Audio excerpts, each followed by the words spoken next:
Hey, everyone out there. We're back with another episode of the AC podcast. Whoo, boy. I'm in a good mood today. I am in a good mood for once because I've been miserable these first 3 weeks. The Dallas Cowboys, you guys finally took an L. Oh, my goodness. I was waiting for this day, and it's not looking good either. It's not looking good either. I cannot wait to talk about this. I cannot wait.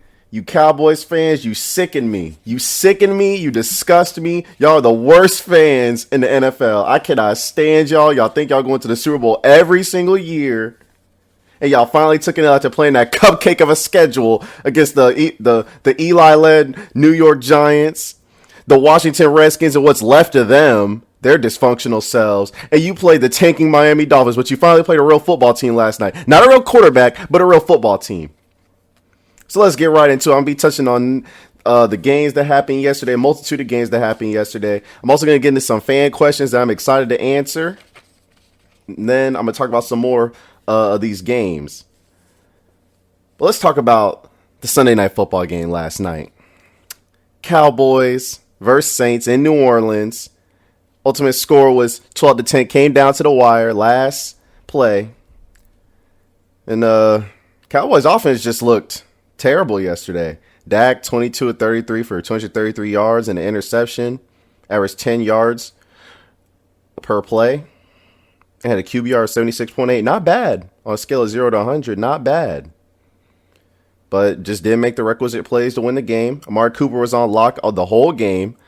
Now, he had an MRA early in the week, so that wasn't good. But, you know, once you put on the pads and the jersey, no one wants to hear excuses. He's shadowed by Lattimore the whole game. 4 catches on 8 targets for 39 yards. So he held him in check. Ezekiel Elliott held in check. Saints knew going in this game they had to stop Ezekiel Elliott. He's the guy that stirs the drink for the Cowboys offense. We all knew that coming into the game. Elliott, 18 rushes for 35 yards and a touchdown. His longest run was 6 yards, and he averaged 1.9 per carry. And he fumbled on a key 4th down. That was no good. But everybody knows the Cowboys want to run the ball and they run play action. They've been leading the league in play action so far this year. And Elliott's ran against a lot of unstacked boxes, shockingly, this year. But that's because Kellen Moore's been creative with the play calling and been using a lot more 11 personnel. For y'all who don't know, that's 3 wide receivers and 1 tight end, 1 running back. So he's been lightening the loads, and Dak's been throwing it pretty good over these first 3 weeks, looking like an MVP candidate. So Zeke's been able to run for over 100 yards in each game, so that's that.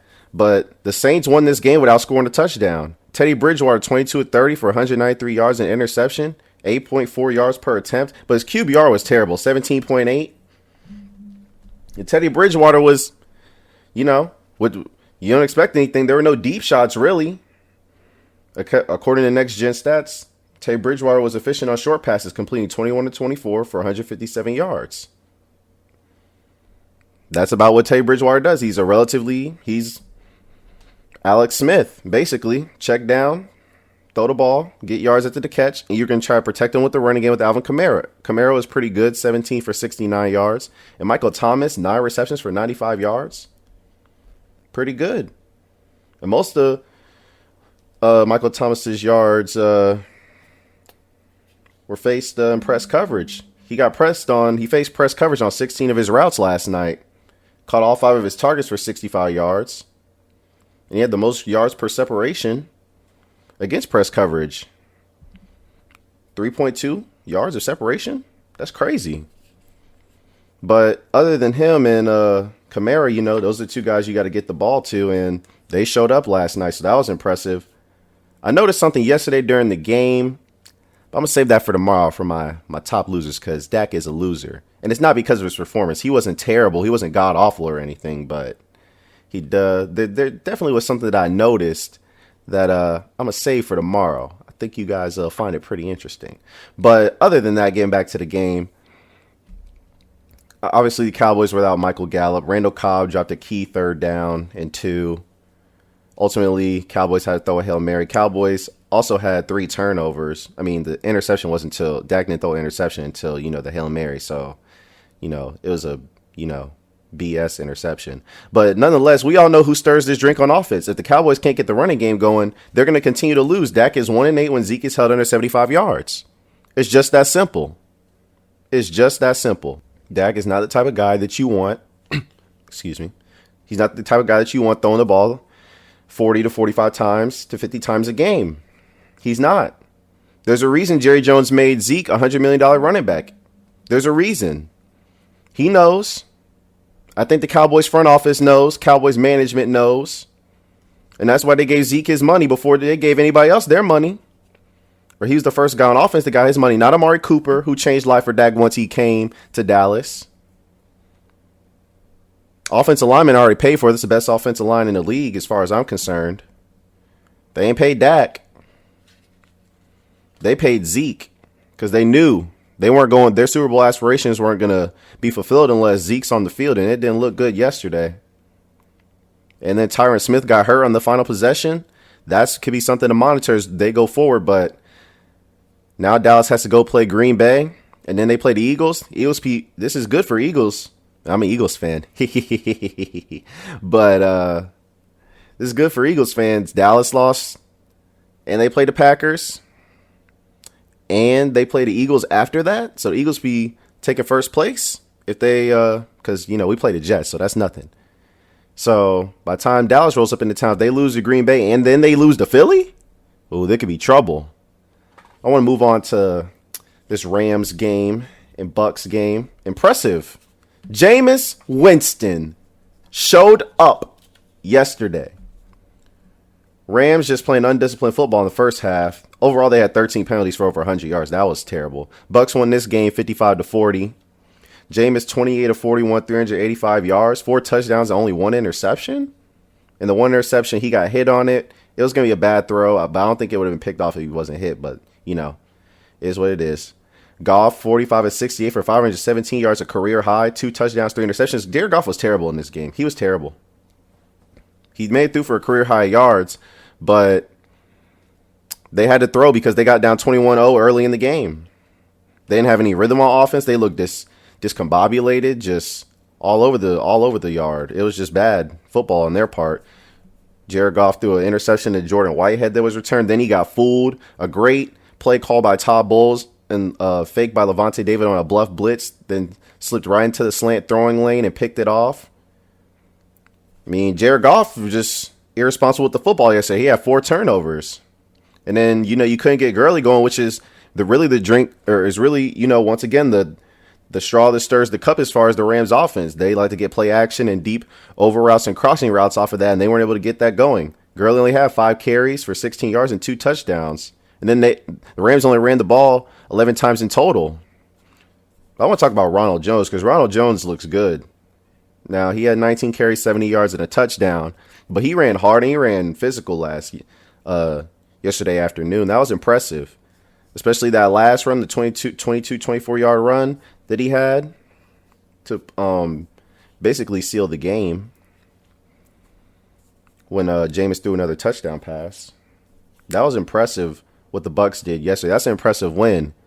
And we have a question about the Bucs. I'm going to get into that in a few minutes. But I was just very impressed with the defense setting the tone. Shaq Barrett looks like a Defensive Player of the Year candidate. He had a forced fumble yesterday, and he forced an interception, and he got his interception of his own, and he got a sack. Got 9 sacks through 4 games. That's impressive. It's very impressive. I mean, later in the third and fourth quarter, second half, Rams got it going on offense and whatnot. And I didn't like Todd Bowles' play calling in once the Bucs got up by 18 and whatnot. He's aggressive defensive coordinator, so he sends a lot of exotic blitzes, zone blitzes, man blitzes, and whatnot. But you don't have the secondary to cover the Rams receivers. They have a good trio of receivers in Robert Woods, Cooper Kupp, Jared Goff's favorite target, and Brandon Cooks.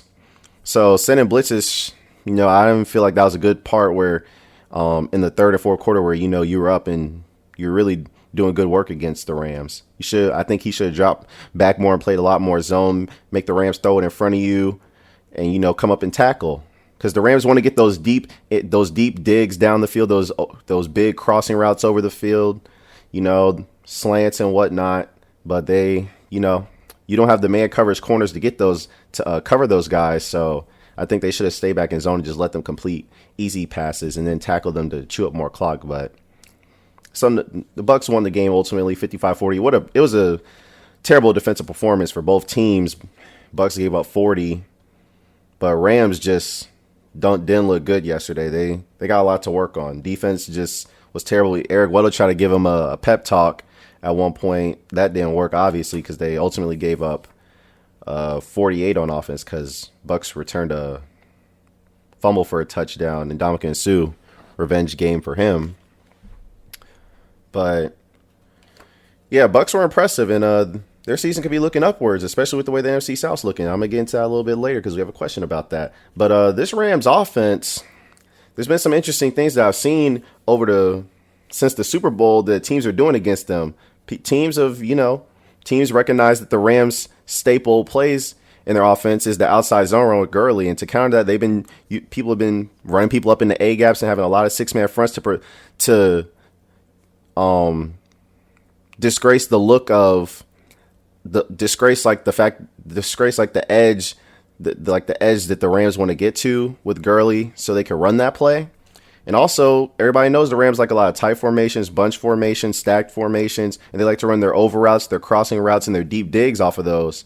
And teams are basically just sitting on those routes, playing a lot of zones, and putting a buzz to cover the flats and out routes, and then using the safeties to squeeze the middle of the field and the in-breaking routes over the middle of the field, and one safety's squeezing that with the linebacker, and the other one's covering deep. Jared Goff struggles against zone defenses. That's what Belichick did to him in the Super Bowl, and that's what the Bears did that to him in Chicago last year, and Rams got to figure that out. They're good against man defenses, but zone, it seems like Jared Goff struggles a lot. So that's going to be something they have to figure out, and that's going to be something I'm monitoring going forward because a lot of teams are doing that now. Granted, everybody doesn't have the personnel to do that, which is something to also be wary of when trying to counter their offense like that. But that is something interesting that I've noticed that a lot more teams are doing. So the Rams, they're not figured out. Sean McVay's a great play caller, but NFL may be catching up with some of his schemes. So that's something to monitor going forward. Get to this Chiefs game. Chiefs beat the Lions in Detroit. Wasn't the most stellar game as far as like touchdown passes for Patrick Mahomes, but Patrick Mahomes is just special. He's just on another level. This is the 25th straight game that the Chiefs have scored 25 plus points. That's an impressive stat right there. And the Lions didn't make this game easy at all. They didn't. Stafford played pretty good. 21-34 for 291 yards, 3 touchdowns. And then they ran the ball effectively 35 times for 186 yards. Kerryon Johnson alone, 26 rushes for 125 yards, 4.8 yards per clip. Hoo. And their defense was playing without Darius Slay. Justin Coleman stepped up and made some plays. But Patrick Mahomes is just special. He is just special. And he showed you why yesterday. After his offensive players fumbled the ball 3 times. I mean, these guys taking the ball out of Mahomes' hand, that helped Detroit keep Detroit in the game. Now, the Kansas City's defense, they're just abominable. They're atrocious. They're another team that should make a trade for Jalen Ramsey. I'm hoping the Eagles do it, but they're another team that needs to make a trade for a corner and fast because their defense is atrocious. It's terrible.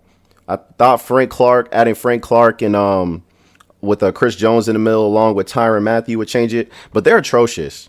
They need a linebacker. Anthony Hitchens and Reggie Ragland, those guys aren't good in covers. They're good run stoppers, but it didn't look that way yesterday. Detroit ran for 186 yards. Does not look that way right now. Doesn't look that way. But Mahomes made a key play running for it on 4th and 8, and the Lions did a pretty good job as far as it doesn't show it as far as like the numbers because the Chiefs scored 34.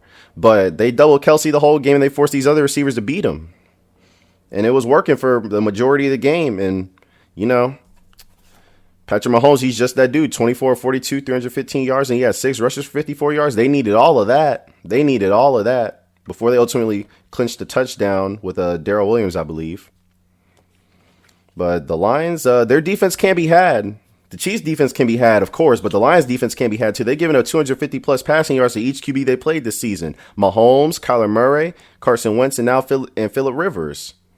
So that's something to monitor going forward. I'm not a big believer in the Lions anyways. I'm going to talk about that when I talk about a Green Bay Packers question I have.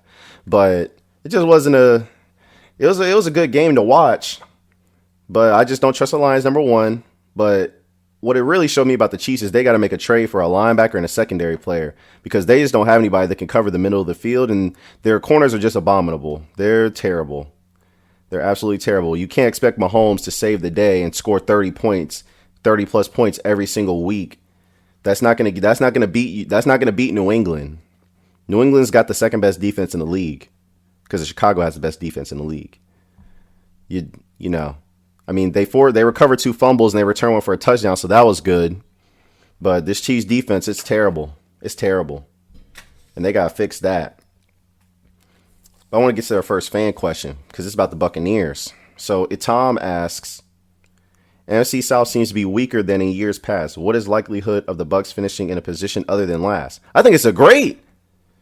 The Bucs ain't coming in last. Not with the way the Atlanta Falcons look. Bucs should not come in last. There's no excuse. I get it. Bruce Arians is his first-year head coach. Jameis Winston has struggled throughout his career, but Bruce Arians looks smart now, and I like that hire that they gave for Jameis Winston. I loved it. Bucs offense yesterday, 473 total yards. Like I said already, Jameis had a good day. 28 of 41 for 385 yards, 4 touchdowns and interception. It was great. Your defense is a little sketchy. 545 total yards given up, but the Rams had to throw themselves back in the game because they were down early. Bucs defense is opportunistic so far this season, so that's something to watch. And Shaq Barrett looks like a defensive player of the year candidate. The Sue addition's been big. But this defense is a little sketchy to me. They gave up 408 to a rookie, Daniel Jones, last week in 30 plus. So I'm worried about this defense a little bit. But Shaq Barrett, I'm going to just put this in perspective because I like this addition. Most forced turnovers off pressures. And he's got 9 sacks, 3 forced fumbles, an interception, and 16 tackles on the season. What I will say, though, is I think the Devin White returning for the Bucs at Tom will be big because he's a speedy linebacker. Y'all drafted him in the first round. He's a speedy linebacker who could cover blitz. He was also the play caller. It's something that I noticed. So, the defensive play caller that I know is something that I observed while watching the Bucs. So I feel like that'll be a big addition to get him back next to Levante David, who's also one of the better linebackers in the league and also one of the modern linebackers you need in today's NFL. So that'll be something huge to get back for the defense. Your secondary is kind of suspect, but I think Todd Bowles is good enough to figure it out. And one thing I do know about your defense is you're going to bring pressure regardless. You're going to bring a lot of 5-man blitzes, 6-man blitzes, play a lot of man behind it, exotic zones behind it. So, I think if Jameis can keep this up and the defense can still be opportunistic, if Shaq Barrett continues his monster year, there's no way you guys are finishing in 4th. There's no way. As far as playoffs, though, because who really wants to come in 3rd or 2nd? If you're a fan, you want your team to win the division. So I'm going to tell you how you can win the division. Falcons, they're just suspect all over the place. They're terrible. They have so much talent, as I've said in previous episodes, but they just can't put it together. And it's looking like Dan Quinn's probably going to get fired, honestly, because they're not. This just seems like there's always something missing with the Falcons. They lost in the Super Bowl a couple of years ago, and they haven't been able to right the ship since. It's the offense 1 week or 1 year. It's the defense. Then, Dan Quinn cleaned house last year and fired everybody, the special teams guy, offensive coordinator, and the defensive coordinator. So at this point, it's all on Dan Quinn. The Falcons just look suspect. They just have too many question marks, so I don't trust them. Saints don't have Drew Brees right now. Teddy Bridgewater is limited throwing the football. He's just limited. I don't trust him throwing the football at all. He can throw it short. That's great. But I think with some proper game planning, you can limit him in Alvin Kamara, and you can put a hat on Michael Thomas because he's not running by you either. The Saints lack a deep threat, so that means you should be able to compress the field and shut them down easily, especially without Drew Brees conducting the offense. But they have a good defense, though, so that defense is going to keep them in games. I like Cameron Jordan. They lost Alex Anzalone, which I feel like is a big loss. But when the Saints have won 2 games without Drew Brees, all they need to do is win 1 more. in my opinion, to keep their season afloat. All they got to do is win one of their next 4 games without Drew Brees. They're already 2-0 without him. So if the Saints get Drew Brees back, I think all bets are off. But your biggest game is next week, Tom. Your biggest game is next week because you play the Saints. You cannot lose that game. That's a divisional game. That'll put you'll have 2 division wins. You've already beaten the Panthers. And then you'll have beaten the Saints. And if you beat the Saints next week, then you're 2 up in the division. And then I think you play the Panthers the week after that. So that's going to be big. That's going to be big. I think if you guys do that, then you guys can win the division because the Panthers don't look like they know what they're doing right now. They won yesterday, and Christian McCaffrey looks like their best player. And I don't believe in running backs being your best player and winning you anything meaningful. Cam Newton's still hurt. I'm not believing in Kyle Allen. He looks nice. I get it. But I just don't trust their offense right now. And you've already beaten Carolina with Cam, who's still a good quarterback. Their D's elite, but with the way Jameis Winston's looking, Marquise Goodwin, Chris Godwin had a great day. Mike Evans is an elite receiver, probably the second best receiver in the division other than Julio Jones. The offensive line's decent. Ronald Jones has been improved. You have Todd Bowles. Your defense is a little sketchy, but you have Shaq Barrett, who's been wrecking the game so far. You're going to get back Devin White. You already have Levante David. Werner Hargreaves is improved. And I think Todd Bowles will figure out the rest in the secondary and whatnot. So I say there's a great chance that you don't finish in last. You shouldn't finish in last at all, in my opinion. There's no excuse not to finish in last. You should at least, at the bare minimum, finish third. But I say you should finish in second.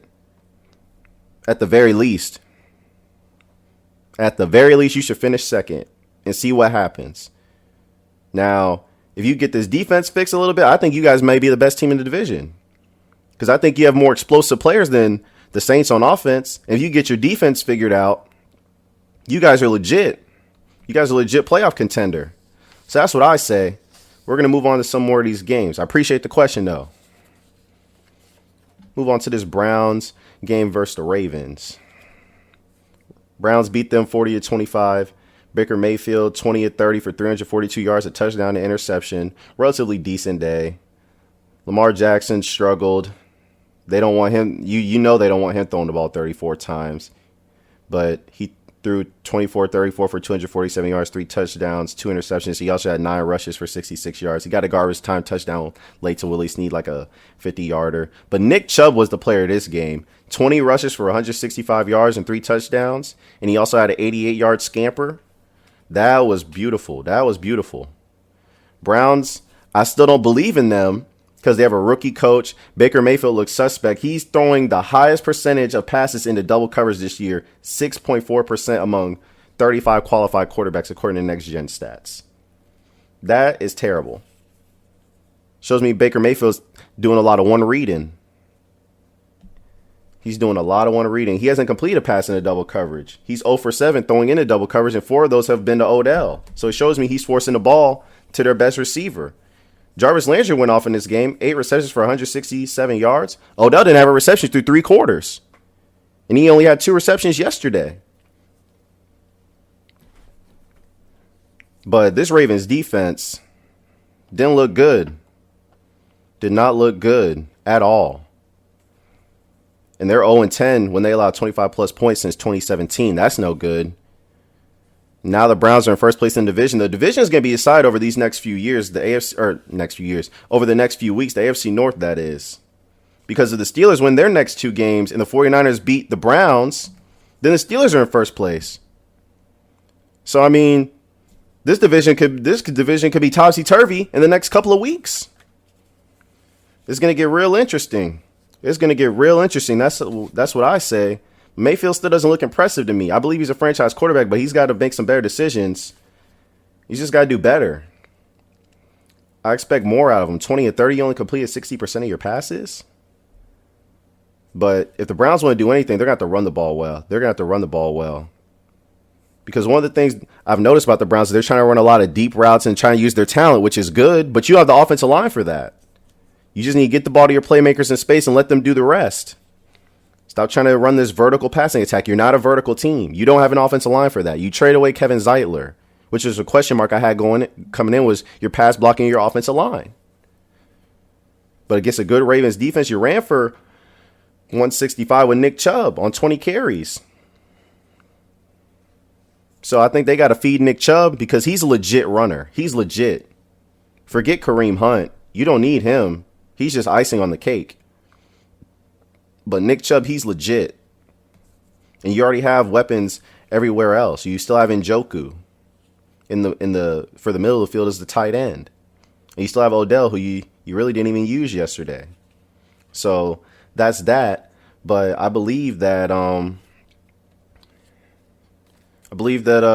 this division is still up for grabs right now. Even the Pittsburgh Steelers and the Cincinnati Bengals, as crazy as to say, they're all still in this race right now because no one's really separated themselves. And the Browns are in first place after the way they've looked through 4 games. They're 2-2.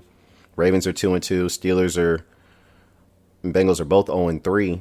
One of them's got to win tonight. So whoever wins tonight will be right back in the divisional race. Let's get to these Bears-Vikings game. Watch this game closely. Trubisky left in the first quarter. Bears ultimately won this game 16-6. Chase Daniel looked relatively decent. 22 30, 195 yards, a touchdown. He had to do too much because Kirk Cousins was just terrible yesterday. He was awful. 27-36 for 233 yards. Vikings offense had 57 first half yards. That's terrible. The Bears defense is that great. But if you're Kirk Cousins, you're getting paid $84 million. You got to do something. There's no excuses for Kirk Cousins. You have an O-line. It didn't look like it yesterday because Khalil Mack is that great. He's that great. Khalil Mack is a game changer, a game stopper. He is that phenomenal. He's that phenomenal. But when you're an $84 million man, you got to deliver the goods. This is what you're getting paid for. You have a defense. It may not be as great as the Bears, but Mike Zimmer and the defense that he's calling, they held the Bears to 16 points. He held them in check. What was Kirk Cousins doing on offense? Nothing. Fumbling the ball, 2 lost fumbles, 14.8 QBR. Pathetic. Dalvin Cook was running nowhere fast, 14-35 and 1 touchdown. That's not going to get it done. And you have the 31st ranked passing. You're 31st ranked in passing yards, Kirk Cousins. And you have a quote from Adam Thielen, and I quote it. At some point, you're not going to be able to run the ball for 180 yards, even with the best running back in the NFL. That's when you have to be able to throw the ball. You have to be able to hit the deep balls. Kirk Cousins, man. He's not a franchise quarterback. He piles up meaningless stats, and it shows. He didn't do anything against this Bears defense. It didn't even look like he threw for 233 yards. It didn't even look like it. And Kirk Cousins is 2-11 versus top 5 defenses. 2-11. He got sacked 6 times yesterday. And he's 4-27 versus teams with winning records. This isn't a franchise quarterback. This isn't $84 million.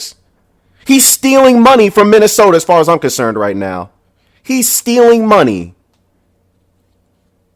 Because this is terrible. Kirk Cousins is abominable. He's not a franchise quarterback. It's obvious. The Vikings showed they didn't believe in him when they threw the ball 10 times in the opening game against Atlanta. 8 for 10 for 98 yards. Yeah, you don't believe in Kirk Cousins. They're showing you that. They do not want the game in his hands. They don't. And let me get to this Bears defense. Because Kirk Cousins, he's going to be in my top losers tomorrow. So there'll be more to get on him about. And Adam Thielen got locked down as far as I'm concerned. 2 catches for 6 yards. Yeah, he has something to complain about. Let me get to this Bears defense because they're ferocious. I love this defense. I'm not a Bears fan, but I love watching good defense. And this is a ferocious defense. Khalil Mack is the best pass rusher in the league. He just is. The Bears have the best defense in the NFL. 8 straight games allowing less than 20 points in a passing league. That's special. That's special. Khalil Mack up front. Leonard Floyd looks improved. Akeem Hicks, of course. You got Roquan Smith, one of the best young linebackers in the league. Eddie Jackson, who's, other than Earl Thomas, he's the best free safety in the league, other than Earl Thomas. Ball hawker. Clinton Dix replacing Adrian Amos back there. He looks good. Kyle Fuller, one of the best cornerbacks in the league. And you got Prince Mukamara, and Buster Screen looks good in the slot. This defense is fast. They're physical. They're aggressive. They take the ball away. They can rush the passer. They can stop the run. This defense is nasty. They're nasty. But they'll be held back by their offense. They'll be held back because no one believes in Mitch Trubisky throwing the football. And no one is going to believe in Chase Daniel throwing the football either. So there's that. Which leads me into another fan question we have here from Ari. Ari asked, do you think LaFleur is to blame for the loss to the Eagles after Adams went out, didn't know what to do? Well, Ari, this is my show, so I'm going to take both sides of the argument here because it's my show. I'm going to tell you that Aaron Rodgers and Matt LaFleur are at fault. I'm going to tell you both of them are. I'm going to tell you why. I'm going to tell you why. Matt LaFleur, I'm going to get to the coach first. Matt LaFleur is at fault because he called 4 straight passes in the red zone. 4 straight passes. Not one run when you're on the 1 yard line after you got a pass interference on the Eagles. Not one.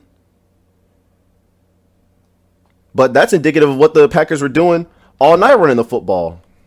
That's indicative of them all night running the football. Aaron Jones had 13 carries for 21 yards and 1.6 yards per carry. But you're only 1 yard away. 1.6 yards will get the job done in that case. At that point, you just feel like you're getting beat at the point of attack. You feel like your offensive line can't get you a yard. So Matt LaFleur is at fault for that. And then the play calling at the end. I didn't like it. I just didn't like what Matt LaFleur was calling. So yes, he's at fault, but I think Aaron Rodgers is at fault too. Because as a 36-year-old quarterback, he has the authority to audible. Aaron Rodgers call his own offense. If he gets a call from Matt LaFleur and he doesn't like it and he wants audible to a run, I think he can and he should and he will. It was reported that he was overruling Mike McCarthy's calls. This is a rookie head coach. He ain't coached in the NFL before. Aaron Rodgers, this is your team. This ain't Matt LaFleur's team. You're the franchise guy. You're the player that everyone's looking to take them to the promised land. You have a defense. I'm going to get to them later because you asked another question, a good question about that. But this is about Aaron Rodgers. I'm not going to get on him for missing the Darius Shepard when he escaped to the flat because the Eagles collapsed on the slant to Vantless Scandling. I'm not going to get on him for that because the play wasn't designed to go to him, number one. Number two, Aaron Rodgers, if he would have thrown it to him, the guy wouldn't have been turned around looking for the ball. So I don't think that essentially, even though he was wide open, guarantees you a victory. But I think Aaron Rodgers got audible and, do what he does. Aaron Rodgers is a savant of the game of football. He's a savant. He can make every throw. He was carving up the Eagles secondary all night. Matt LaFleur, in his defense, was probably thinking, it's Aaron Rodgers. We should be able to get 1 yard. Aaron Rodgers could throw it in there. He's been throwing it all over the Eagles secondary all night. Players falling down with injuries. Corners falling down with injuries. Aaron Rodgers gave me 1 yard throwing the football. What do I need to call a run for? I got Aaron Rodgers. That's probably what Matt LaFleur was thinking, and he's correct in that thinking. But you got to call a run. You don't need to be arrogant and think that just because you have a great quarterback, you don't need to run the ball. It's 1 yard. If you don't think that you can get 1 yard running the football at the 1 yard line to get a touchdown, then you don't deserve to win. That's just my opinion. You don't deserve to win if you don't think you can run the ball for 1 yard and get a touchdown. I get it, Aaron Jones wasn't running the ball effectively, but he was averaging 1.6 yards per carry. All you need is one. If he gives you that 1.6, the game's probably different. You probably win. But it is what it is. Packers got to get this running game figured out because Rodgers was the best rusher for them last Thursday night. So they got to get that figured out. But I fault both of them if you want to know the truth. But you asked another good question. If the Packers don't have a top 10 defense, can we expect him to win the Super Bowl this year? Packers are going to have a top 10 defense. I still stand by that. I said it before the season. I'm going to stand by it. But I will tell you something that is glaring. Packers need to fix their run defense. Eagles ran for 176 yards on 33 attempts. Mike Penn needs to get that fixed immediately. And I think the why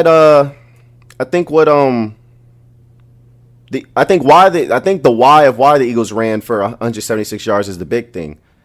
Mike Penn was throwing out a bunch of bad personnel groupings.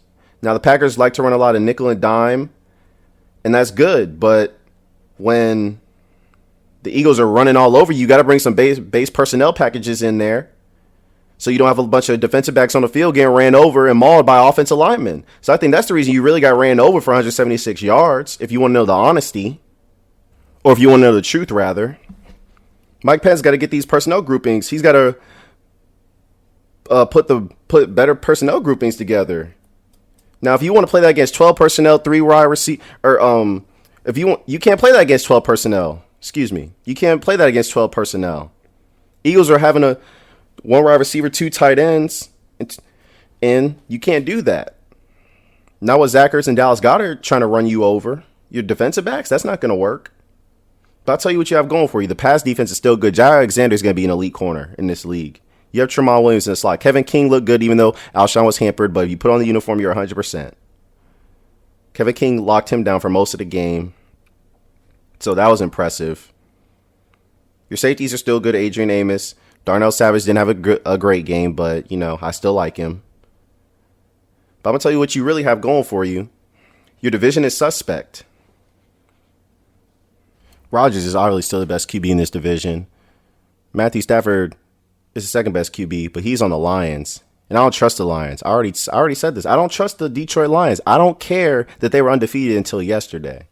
I don't care if they look better, and they do look better. I don't trust the Lions. They haven't won anything. They haven't won a playoff game since 1957. My mom wasn't even born. She was born in 1964. The Lions haven't won a playoff game since 1957. It's terrible. So no, I don't trust them. The Bears, they have a great defense, but so do the Packers right now. And I don't trust Mitch Trubisky or Chase Daniel. And Kirk Cousins, don't even get me started on him. The Vikings have a good defense, but they don't have an offense. So by default, the Packers should win this division easily. You have the second best defense in the division as far as I'm concerned. As far as I'm concerned, you got to get the rush defense figured out, but that's mostly due to personnel groupings. I think you guys will get that figured out. But you have the second best D other than the Bears in the division. The one thing I am worried about is the fact that you have a rookie head coach. But I think as time goes along, you guys will get that figured out. And you have Aaron Rodgers. So is there really anything to worry about? As long as Aaron Rodgers don't get hurt, there's nothing to worry about with the Green Bay Packers. But you want to know about Super Bowl. So I'm going to give it to you. The contenders in the NFC right now, as it stands, in my opinion, the Cowboys, of course, the Rams, the 49ers, or the Seahawks, and the Saints if Drew Brees returns. And, of course, the Green Bay Packers. All those teams can run the football. So, but guess what? You have the best QB at all those teams. So, in my opinion, if you guys can stop the run, then it's a wrap. Now, of course, playoff matchups and all that stuff is going to dictate how you get to the Super Bowl. But I think if you guys could learn how to stop the run, then you guys are right in the thick of it. And you guys are a top 3 contender as far as I'm concerned. I think you're better than the Cowboys. I think you're better than the Rams. The 49ers, they're impressive so far. So, I mean, the only team I wouldn't put you over maybe is the Saints. As long as they have Drew Brees and he doesn't get hurt or re-injured. So I think as far as that's concerned, I think the defense is good enough to stay top 10. And Aaron Rodgers can do the rest. He'll figure it out. He's Aaron Rodgers. There's no need to worry. Like he said, relax. Relax. RELAX. Relax. He gonna take care of it. Don't worry about it. Do not worry about it. I appreciate the question. I appreciate it. Getting some more of these games. Falcons lose 24-10 to the Titans. Dan Quinn's looking like he's going to get fired this year. Because this does not look good. This looks terrible. Matt Ryan is 1-11 in his last 12 games against AFC opponents. Now, he threw for a lot of yards yesterday. 35 of 53. 397 yards. But yeah, a bunch of empty calorie stats as far as I'm concerned. Austin Hooper showed up. 9 catches for 130 yards. Sanu, 9 for 91. Freeman, 8 catches for 72 yards. Julio Jones, 4 for 52 on 7 targets. And Ridley, 3 of 32 on 6 targets. Your two most used and most dangerous weapons had the least amount of catches. That's not good for the Atlanta Falcons at all. It's not good. In your defense, you gave a 24 to Marcus Mariota, and he threw for 3 touchdowns, and they were getting roasted by A.J. Brown and then Corey Davis. Ugh. Marcus Mariota looked like Tom Brady out there. 18 of 27, 227 yards, 3 touchdowns. Roasting the Atlanta Falcons up and down the field. Derrick Henry had 100 rushing yards. Falcons don't look good, man. They just don't look good. They were in the Super Bowl just a couple of years ago, and they don't look good at all.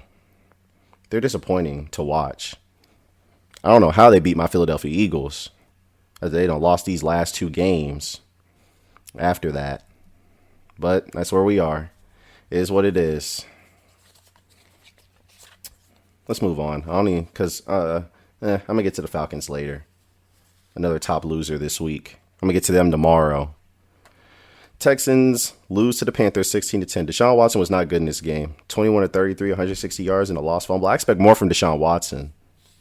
I called him a superstar in my last episode, and that was not superstar performance yesterday.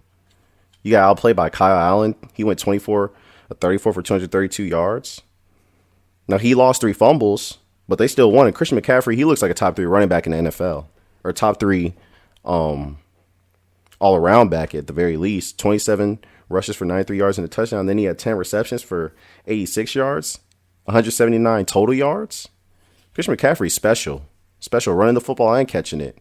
He can run in between tackles and he can run outside, and he runs routes better than some receivers.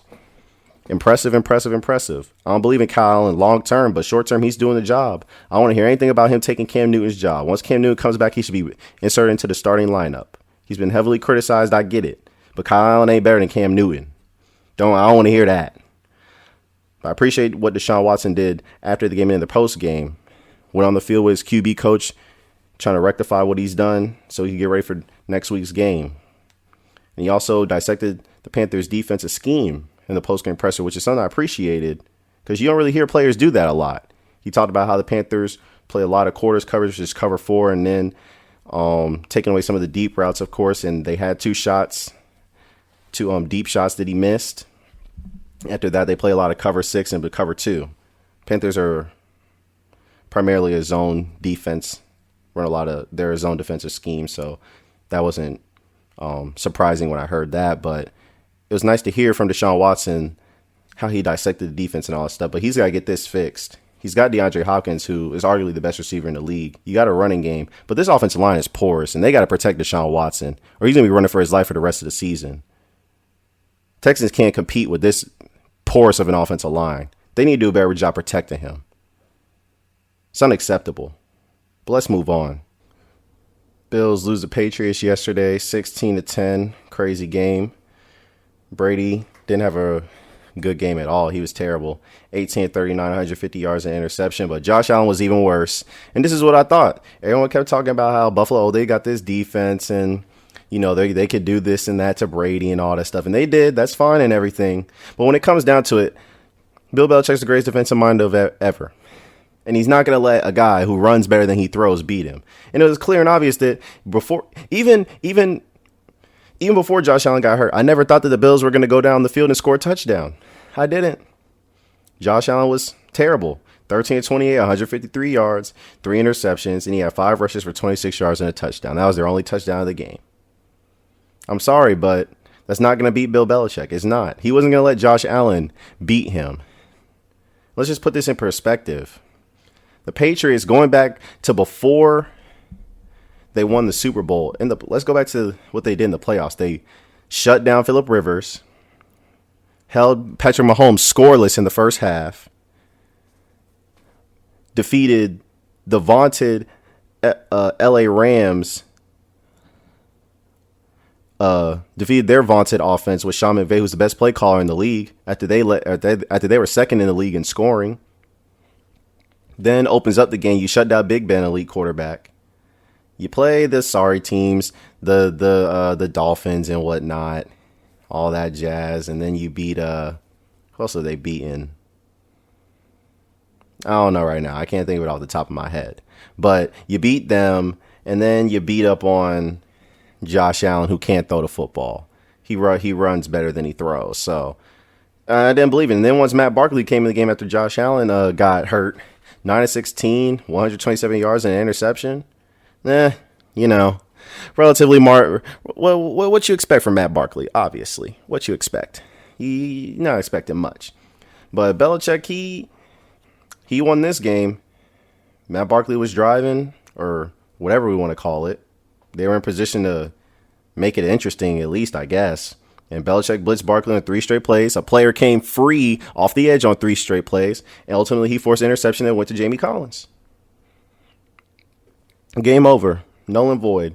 Never believed in the Bills. I still don't believe in the Bills because, the AFC is weaker than the NFC, so maybe they can make some noise in that department. But I only think one team's coming out the AFC East. It's just that simple to me. I don't think anybody else is coming out the AFC East other than the Patriots. And it's been that way for a while.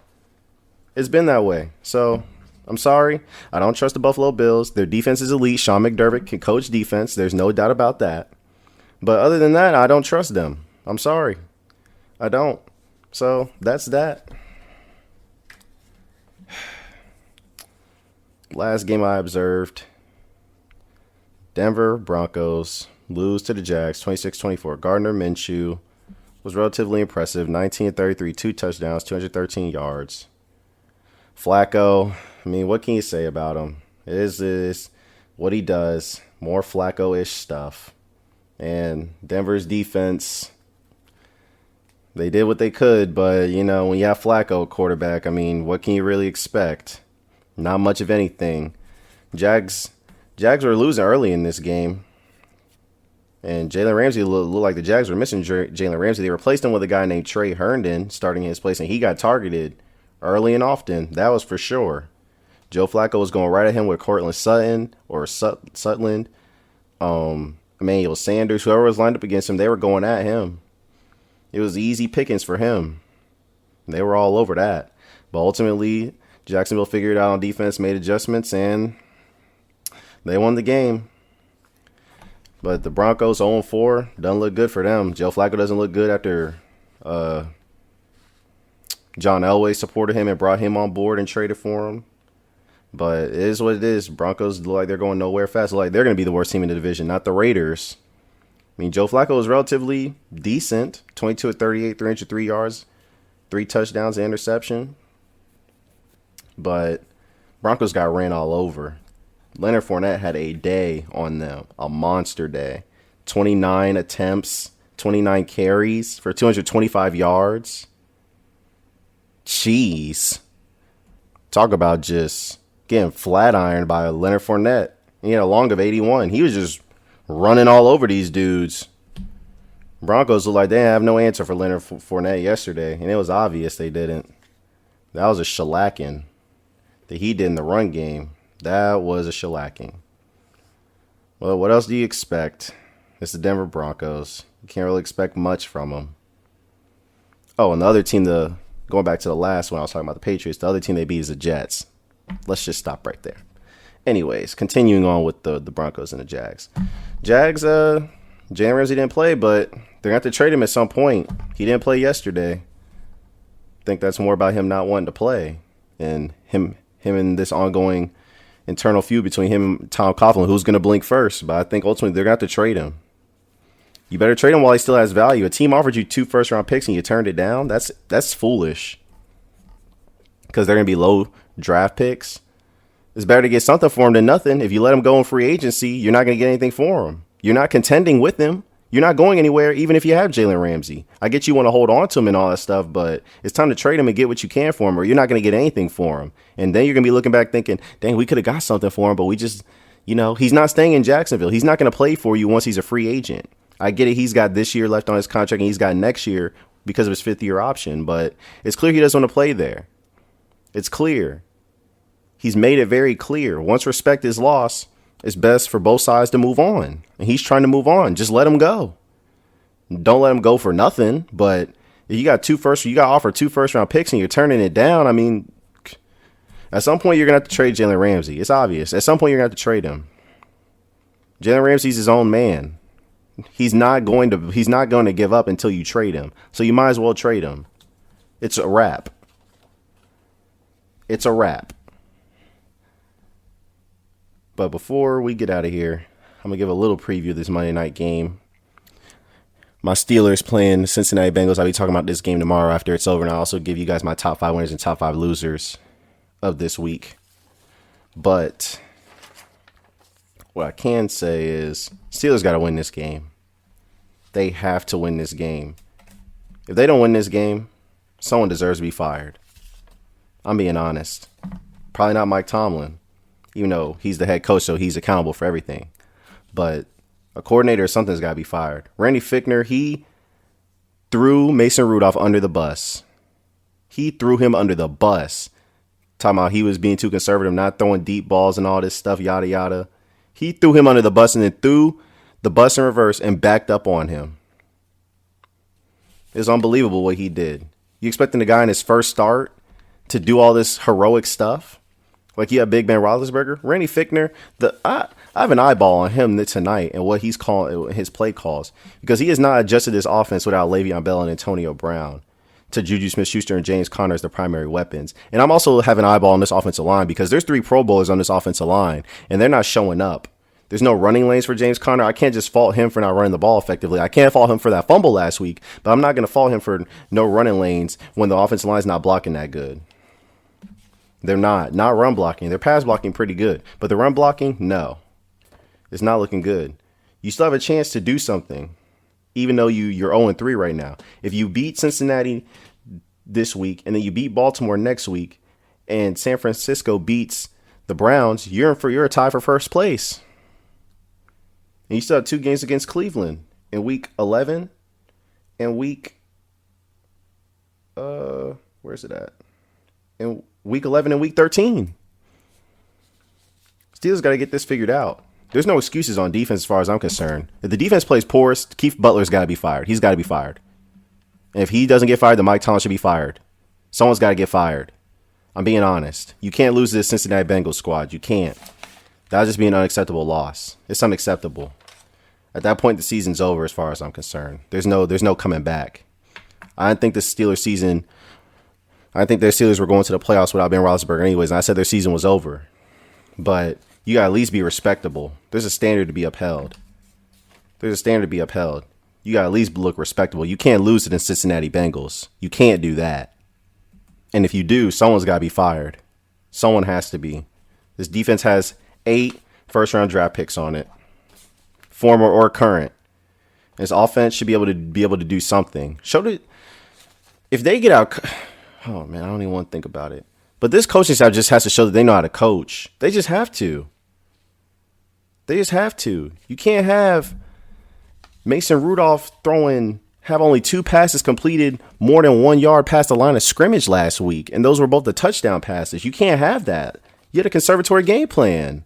You let the 49ers tee off on him and shut down the run. I'm looking at this coaching staff. You got to show that you know how to coach. This team's not that talented.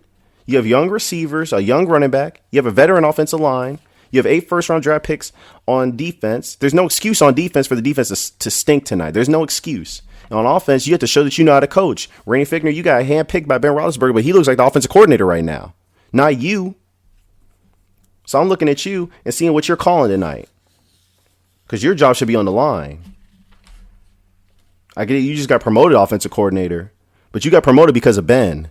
And right now you don't have Ben. So you got to show that you know how to coach. And you got to show that you know how to adapt and develop a game plan. A game plan, a situational game plan when your game plan isn't working.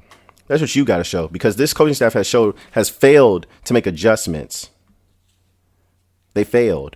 So that's what I'm going to be looking for. I expect the Steelers to win this game.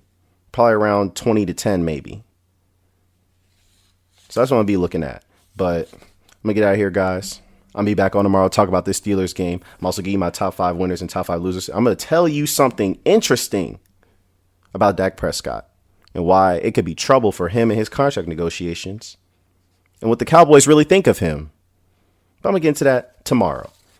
For now, thank you for listening. If you guys have any more questions, leave them under this episode or tomorrow's episode, and I'll answer them for next week. But for now, I'm going to sign off. I'm out.